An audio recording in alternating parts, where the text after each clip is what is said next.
Hello my dear students, welcome back to my YouTube channel English सीखे। First of all happy Durga Puja all of you guys. और I hope कि ये festival आप लोग के लिए बहुत ही ज़्यादा ब्राइट और अच्छे से गुजरे। तो चलिए इंग्लिश को भी सीखते जाएंगे। और आज के लिए मैं फिर से एक नया वीडियो लेकर आई हूँ जिसमें मैं डेली यूज सेंटेंसेस का ही प्रैक्टिस करवाऊँगी। और गाइज मैं जो भी डाउट्स होते हैं वो मैं वीडियो में लास्ट में उसको बताऊंगी डिटेल करके, क्योंकि कमेंट में पूरा रिप्लाई करना पॉसिबल नहीं होता। कमेंट मैं करती हूँ लेकिन उसको और डिटेल में मैं वीडियो को लास्ट में बताऊंगी। तो इसलिए जो भी डाउट्स होते हैं वो आप लोग लास्ट तक रुक के वीडियो में ज़रूर सुनिएगा। तो चलिए आज का पहला सेंटेंस स्टार्ट करते हैं। आज का पहला सेंटेंस है, यह सब क्या बोले जा रहे हो? What are you all saying? यह सब क्या बोले जा रहे हो? What are you all saying? यहाँ पे क्या बोले जा रहे हो या फिर क्या बोल रहे हो, इस तरह के सेंटेंसेस हम जब बोलते हैं तो लास्ट में क्या होता है? रहा है, रही है, रहे हो। तो वहाँ पे हम लोग समझ जाते हैं कि प्रेजेंट कॉन्टिन्यूअस टेंस का स्ट्रक्चर बेस्ड है। सो यहाँ पे आर का यूज किया गया है और प्लस वर्ब फोर का। What are you all saying? अभी मैंने जो कुछ बोला यही मेरी सच्ची कहानी है। ये बॉय बोल रहा है उस गर्ल को, अभी मैंने जो कुछ बोला यही मेरी सच्ची कहानी है। What ever I just said, what ever I just said, this is my true story, this is my true story. What ever I just said, यहाँ पे फर्स्ट में क्या पास्ट इंडेफिनिट टेंस का यूज किया गया। What I just said, what ever I just said, यानी कि अभी मैंने जो कुछ बोला पास्ट में ये बताया जा रहा है, यही मेरी सच्ची कहानी है। This is my true story, यह मेरी सच्ची कहानी है। इस दुनिया में मेरे भाई के अलावा मेरा कोई भी नहीं है। I have no one in this world except my brother. I have no one, यहाँ पे हैव का यूज किया गया है। हैव का यूज किया गया है, जो आपके पास है वो चीज़ रिप्रेजेंट करने के लिए जब हम लोग हैव का यूज करते हैं। जैसे कि ये बोल रहा है मेरे पास मेरे भाई के अलावा कोई नहीं है। I have no one in this world except my brother. Except का स्पेलिंग गाइज आप लोग ध्यान से देखिए, EXCPT। एक्सेप्ट का मतलब होता है अलावा, और ACCPT का मतलब होता है एक्सेप्ट। वो भी पढ़ाता है, सुनने में एक जैसा लगता है, और उसका मतलब होता है स्वीकार करना। तुम्हारे पापा मम्मी कहाँ गए? ये पूछ रही है यामी।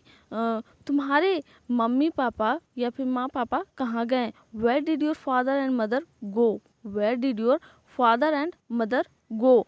गाइज यहाँ पे डिड का यूज फिर से किया गया है। यहाँ पे पास्ट इंडेफिनिट टेंस का यूज किया गया है, और जिसमें हम लोग क्या करते हैं अफर्मेटिव बनाते हैं तो डिड छिप जाता है, अब भी टू यूज होता है। लेकिन इसमें हम लोग क्वेश्चन पूछ रहे हैं, यहाँ पे हम लोग को आंसर करना है डिटेल करके। तो यहाँ पे हम लोग क्या करेंगे, यहाँ पे WH फैमिली को पहले लिखेंगे, उसके बाद डिड का यानी कि हेल्पिंग वर्ब का यूज करेंगे, plus subject plus verb one. ठीक है, तो where did your father and mother go? मेरे पापा ने मुझे यह किताब दिया और बोले कि इस किताब को अच्छे से रखना। My father gave me this book and said that keep this book well. करण है सो बोल रहे हैं यामी को, मैंने मतलब मेरे पापा ने मुझे यह किताब दिया और बोले कि इस किताब को अच्छे से रखना। My father gave me this book, my father gave me this book. यहाँ पे फिर से पास्ट टेंस का शो होता है, पास्ट फॉर्म में यूज किया गया। गिव का पास्ट फॉर्म है गिव। ठीक है, ये वर्ब टू का यूज किया गया, यानी कि पास्ट इंडेफिनिट टेंस में स्ट्रक्चर बेस्ड है। और बोले कि इस किताब को अच्छे से रखना, यहाँ पे भी फिर से पास्ट इंडेफिनिट टेंस को ही यूज किया गया। एंड सेड एंड बोले that keep this book well, यहाँ पे सिंपल टेंस में फिर लास्ट में है कि इस किताब को अच्छे से रखना। Keep this book well, my father gave me this book and said that keep this book well. और जब सुबह उठकर देखा, यानी कि जब सुबह उठकर देखा तो पापा घर पर नहीं थे। And when I woke up in the morning. Guys यहाँ पे सब्जेक्ट जो हिंदी में वो मिसिंग है, सब्जेक्ट यहाँ पे मिसिंग है, मतलब मैं खुद के बारे में ही बोल रहा हूँ। सो मैं यहाँ पे सब्जेक्ट को रिप्रेजेंट करना कोई ज़रूरी नहीं होता है, क्योंकि यहाँ पता है कि जो बोल रहा है वो अपने बारे में ही बात कर रहा है। And when I woke up in the morning my father was not at home. Woke up का मतलब क्या होता है? वेकअप मतलब होता है जागना, वर्ब वन। लेकिन यहाँ पे वर्ब टू का यूज किया गया है, यानी कि पास्ट इंडेफिनिट टेंस का यूज किया गया है, इसलिए यहाँ पे वोक अप, वोक अप का मतलब होता है जागा। And when I woke up in the morning, my father was not at home. ऐसी क्या खास बात है इस किताब की, यानी कि बोलते हैं ना ऐसी क्या खासियत है इस किताब की, ऐसी क्या क्वालिटी है इस बुक की, या फिर कोई भी सामान जब हम बोलते हैं तो उसकी क्वालिटी या कुछ के बारे में, खासियत के बारे में पूछते हैं ना, तो दैट टाइम ऐसे हम बोल सकते हैं what is so special about this book, what is so special about this book. लीजिए इस किताब को और अपने पास रख लीजिए। करण असोयामी को वो बुक दे रहे हैं और बोलते हैं take this book and keep it with you, take this book and keep it with you. यहाँ पे दोनों जो सेंटेंसेस है, और के पहले और के बाद, और तो कनेक्टर है ना जो कि दो सेंटेंसेस को जोड़ता है, लेकिन टेक दिस बुक यहाँ पे बोला जा रहा है, सिंपल टेंस में ही यूज किया गया, take this book and keep it with you, यानी कि अपने साथ रख लीजिए। मैं आपके पापा की किताब को अपने पास कैसे रख सकती हूँ? How can I keep your fathers book with me, how can I keep your fathers book with me. यहाँ पे फादर्स लगा हुआ, स्टॉपियस यानी कि पापा का बुक, ठीक है। तो how can I keep your fathers book with me, can का यूज़ भी हम लोग वहीं पे करते हैं जहाँ पे हम एबिलिटी या फिर पावर के बारे में बात करते हैं। मैं बेड के नीचे कुछ देखी जिससे आग निकल रही थी। ये डरी हुई है और सबको बता रही है कि I saw something under the bed from which fire was coming out. Under the bed कहने का मतलब अब अंदर, बेड के नीचे। अगर यहाँ पे guys on the bed, in the bed किस कंडीशन में यूज़ करते हैं वो अलग तरह से मैं कभी बताऊँगी, लेकिन यहाँ पे बोला जा रहा I saw something under the bed, यानी कि बेड के अंदर मैं कुछ देखी। यहाँ पे भी पास्ट टेंस का ही रिप्रेजेंट किया गया है, यानी कि सी का वर्ब टू सॉ यूज किया गया है। I saw something under the bed from which fire was coming out. Fire was coming out, was का यूज किया गया है, यानी कि पास्ट कॉन्टिन्यूअस टेंस का यूज किया गया है। जो वर्क पास्ट में हो रहा होता है, हो रहा था, रही थी, रहे थे, तो जो सेंटेंस मतलब लास्ट में इंड होता है इस तरह से, तो वहाँ पे हम लोग समझ जाना है कि पास्ट कॉन्टिन्यूअस टेंस का यूज हो रहा है। सो ये बोल रही है I saw something under the bed from which fire was coming out. तुमने शायद कोई डरावनी सपना देखी और डर गई। बहन ने इसकी, जैकलिन यहाँ बहन की रोल की है, तो वही बोल रही है तुमने शायद कोई डरावनी सपना देखी और डर गई। You probably had a scary dream and got scared. You probably का मतलब क्या होता है? शायद। हम लोग 10th में पढ़े ना प्रोबेबिलिटी, 10th से ही शुरू किया, पहले से ही शुरू हो जाता है, बट 10th का टाइम ज़्यादा मोमेंट याद होता है ना, तो 10th ही निकलता है मुँह से जल्दी। तो 10th या फिर जब भी हम लोग प्रोबेबिलिटी जब पढ़ते हैं तो उसमें क्या होता है? पॉसिबिलिटी होता है। तो यहाँ पे भी पॉसिबिलिटी की बात की जा रही है कि शायद तुमने कोई डरावना सपना देखा। हैव का यहाँ पे पास्ट फॉर्म हैड यूज किया गया है, ठीक है। और स्कैरी ड्रीम का मतलब होता है डरावना सपना, और गेट का भी पास्ट फॉर्म गॉट यूज किया गया है। सो यहाँ पे you probably had a scary dream and got scared. You probably had a scary dream and got scared. मुझे माया के बातों पर पूरी तरह से विश्वास है। ये सैफ अली खान है जो बोल रहे हैं कि मुझे माया के बातों पर पूरी तरह से विश्वास है। I have full faith in Maya's words. I have full faith in Maya's words. I have full faith यानी कि मुझे हैव का यूज हम बताए थे गाइस, एक तो प्रेजेंट परफेक्ट टेंस के स्ट्रक्चर पे ही करते हैं, वो प्रेजेंट परफेक्ट टेंस पे बेस्ड हो स्ट्रक्चर उस टाइम, लेकिन यहाँ पे जब अपने चीज़ को कुछ बताने के लिए करते हैं तो हैव का यूज़ करते हैं। तो यहाँ पे वर्ड्स, यहाँ पे क्या करना, वर्ड्स का मतलब क्या होता है? बात, जो बात बोला जा रहा है, जो शब्दों को वो बोल रही है माया, उनके बातों पर इन्हें पूरा विश्वास है। मुझे माया के बातों पर पूरी तरह से विश्वास है। I have full faith in Maya's words.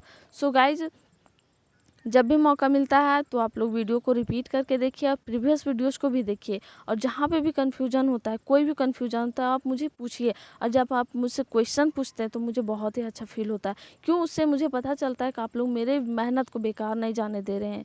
तो आप लोग प्लीज़ वीडियो को अच्छे से देखिए, और जहाँ पर भी प्रॉब्लम होती है मैं आप लोग के साथ हमेशा हूँ 24 आवर्स। आप जब भी क्वेश्चन पूछना चाहते हैं आप मुझे क्वेश्चन पूछ सकते हैं। मेरे वीडियो के कमेंट बॉक्स में कमेंट कीजिए अपने क्वेश्चंस को, मैं उसका आंसर के साथ रिप्लाई ज़रूर करूँगी। और वहाँ पे अगर कम रिप्लाई करूँ मैं बताऊँगी ज़रूर, लेकिन उसको डिटेल में फिर मैं वीडियो के लास्ट में बताऊँगी। और एक और बात बोलना चाहती हूँ कि क्या आप लोग ये चाहते हैं कि वीक के किसी भी दिन में, मतलब वीक का प्रोबेबली संडे को ही पूरा वीक का जितना भी क्वेश्चंस होगा मैं उसके लिए एक अलग वीडियो तैयार करूँ जिसमें मैं सारे क्वेश्चंस को अच्छे से डील करके अच्छे से बताऊंगी आप लोग को। तो अगर आप इस वीडियो को चाहते हैं तो आप लोग कमेंट कीजिए कि हाँ मैं मतलब कन्फ्यूजन क्लियरिंग क्वेश्चन चाहती हूँ, या मैं कन्फ्यूजन क्लियरिंग वीडियो आप लोग बनाइए। तो ऐसा आप कमेंट कीजिए, मैं उस पर वर्क करूँगी। क्यों, क्या तुम भी उस समय वहाँ थे? ये करण सो पूछ रहे हैं, मतलब सैफ अली खान को कि क्यों, क्या तुम भी उस समय वहाँ थे? Why were you also there at that time? Why were you also there at that time? यहाँ पे वर का यूज किया गया है, यानी कि जिस कंडीशन में, पास्ट कंडीशन को अगर हम लोग बताने को बोलते हैं, जैसे कि मैं भी उस समय था वहाँ पे, मैं नहीं था, तो वाज वर का यूज करते हैं ना पास्ट में। तो वहाँ पे यही चीज़ बोला जा रहा है, क्यों, वाई, क्या तुम भी उस समय वहाँ थे? Were you also there at that time? नहीं, लेकिन मैंने भी इसी तरह की घटना का अनुभव किया है। सैफ अली खान बोल रहे हैं, नहीं लेकिन मैंने भी इसी तरह की घटना का अनुभव किया है। No but I have also experienced similar phenomenon. Similar phenomenon का मतलब क्या होता है? इसी तरह का अनुभव, सेम घटना, ठीक है। No but I have also experienced, यहाँ पे गाइज हैव का यूज यहाँ पे प्रेजेंट परफेक्ट टेंस का बेस पे किया गया है। जिस सेंटेंस के लास्ट में किया है, की है, के हैं, तो यहाँ पे हम लोग हैव या हैज का यूज करते हैं प्लस वर्ब थ्री, और एक्सपीरियंस का वर्ब थ्री एक्सपीरियंस्ड यूज किया गया। और सिमिलर का मतलब होता है मिलता जुलता या इसी तरह का। No but I have also experienced similar phenomenon. Maya तुम आकर मेरे साथ मेरे कमरे में सो जा। उसकी बहन है सो बोल रही है, Maya you come and sleep with me in my room. Maya you come and sleep with me in my room. यहाँ पे सिंपल टेंस में ही बोला जा रहा है कि Maya you come and sleep with me in my room. हम दोनों भाई आप लोगों की रक्षा करेंगे। Both of us brothers will protect you guys. Both of us brothers will protect you guys. यहाँ पे गाइज एक चीज़ और नोट करने वाली है, जब भी आप बोथ ऑफ अस या बोथ ऑफ यू, तो जब भी बोथ ऑफ यू इस सब का यूज करते हैं तो इसमें हम लोग क्या करते हैं, एक से अधिक लोगों के बारे में बोलते हैं, एक से अधिक दो लोगों के बारे में बात करते हैं, इसलिए हम लोग इससे प्लूरल बांधते हैं। इसलिए यहाँ पे हम लोग को क्या करना, प्लूरल जब भी यूज करेंगे, प्लूरल वर्ब या फिर जब भी हेल्पिंग वर्ब का यूज करेंगे तो प्लूरल में जो यूज होता है उसी को यूज करेंगे। बोथ ऑफ अस ब्रदर्स, इसलिए यहाँ पे ब्रदर ना बोल करके ब्रदर्स का यूज किया गया है। Brothers will protect you guys, यानी कि जिस सेंटेंस का लास्ट में ग गे गी का यूज होता है तो वहाँ पे विल का यूज किया जाता है। इतने सालों के बाद तुम लोग यहाँ दोबारा क्यों आए हो? Why have you come here again after so many years. ये व्यक्ति है जो उन दोनों लड़कों से बोल रहे हैं, इतने सालों के बाद तुम लोग यहाँ दोबारा क्यों आए हो? Why have you come here again after so many years. यहाँ पे फिर से प्रेजेंट परफेक्ट टेंस का यूज किया गया, इसलिए यहाँ पे गाइज बहुत कोई कंफ्यूज होते हैं, इसलिए मैं हर वीडियो में जहाँ पे भी मौका मिलता है बता देती हूँ, कम का भीतरी कम ही होता है। Why have you come here again after so many years. उन भूतों के बारे में जानने और उनको भगाने के लिए। तो ये दोनों रिप्लाई कर रहे हैं उस व्यक्ति को, उस आदमी को, उन भूतों के बारे में जानने और उनको भगाने के लिए। To know about those ghosts and drive them away. उन भूतों के बारे में जानने और उनको भगाने के लिए। To know about those ghosts and drive them away. Drive them away का मतलब होता है उन लोगों को बाहर भगाना, या फिर ड्राइव अवे का मतलब होता है दूर भगाना, ठीक है। तो फिर तुम लोग अपना सब कुछ खोने के लिए तैयार हो जाओ। Then you guys get ready to loss to lose your everything. Guys यहाँ पे लूज होगा।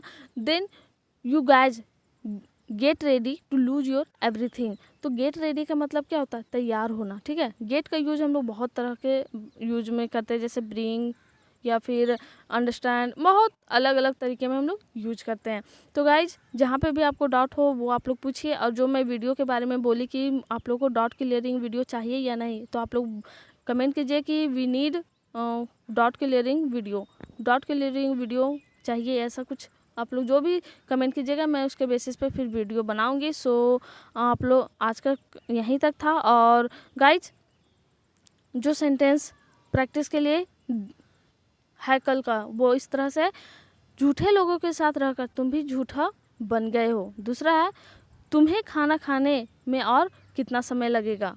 तीसरा है बहुत खुश हो करोड़पति बन गई है क्या, ऐसे बोलते हैं ना किसी को, तो वहाँ पे प्रैक्टिस। तो आई होप आप लोग प्रैक्टिस कीजिएगा, और जो कल प्रैक्टिस किए थे उन लोग को बहुत बहुत थैंक यू सो मच, और नहीं किए थे उन लोग भी ट्राई कीजिए, और आप लोग जो भी बनाए थे या नहीं बनाए थे आप लोग मैच कर लीजिए। मुझे झूठे और सच्चे लोगों की परख है। I am aware of lawyers and true people. किसी के चेहरे से ज़्यादा उसका दिल साफ होना चाहिए। His heart should be more clear than one's face. आपकी बात है आपको ऊंचा उठा, आपकी बात ही आपको ऊंचा उठा सकती है या नीचे गिरा सकती है। Your point can lift you up और ब्रिंग यू डाउन। और गाइज यहाँ पे सेकेंड सेंटेंस में आप लोग देख रहे होंगे कि हीज का यूज किया गया, हर का भी तो यूज कर सकते थे, लेकिन वहाँ पे जहाँ पे भी हम लोग को किसी के बारे में नहीं पता होता हीज या हर का यूज होगा, वहाँ पे हम लोग हीज का यूज करते हैं। क्यों? क्योंकि ये वर्ल्ड पॉपुलेशन मैन का ज़्यादा है, इसलिए जहाँ पे भी होता है प्रोबेबिलिटी उन लोगों को ज़्यादा मिलता है, मतलब वहाँ पे हम लोग हीज का ही यूज करते हैं। तो गाइज आप लोग ये प्रैक्टिस कीजिएगा। और जो कल का एक क्वेश्चन था कि एक ही सेंटेंस में हम लोग 2 बार विल यूज कर सकते हैं क्या, लेकिन देखिए विल को यूज करने का कोई जनरल रूल नहीं है, लेकिन मतलब जनरल रूल नहीं होता है, क्योंकि एडवर्बियल जो क्लॉज होता है उसके साथ वेन के साथ मॉडल वेन यूज नहीं कर सकते। मॉडल जो होता है विल का हम लोग उसमें यूज नहीं कर सकते। लेकिन जैसे कि वहाँ पे अगर हम लोग को 2 सेंटेंसेस वेन के साथ हो, तो इस टाइम में हम लोग को क्या यूज़ करना चाहिए, सिंपल प्रेजेंट टेंस का यूज़ करते हैं। जैसे में अगर हम लोग बोलते हैं when you come to see मी, यानी जब तुम मुझे देखने आओगे तो हम लोग साथ में डिनर करेंगे। When you come to me, when you come to see me we will have dinner together. तो यहाँ पे हम लोग इस तरह से यूज करते हैं, ठीक है। तो आई होप आप लोग को यहाँ तक अच्छे से समझ में आया। So like share and subscribe करना ना भूलें, और thank you so much watching my video and giving your precious time. So thanks again guys.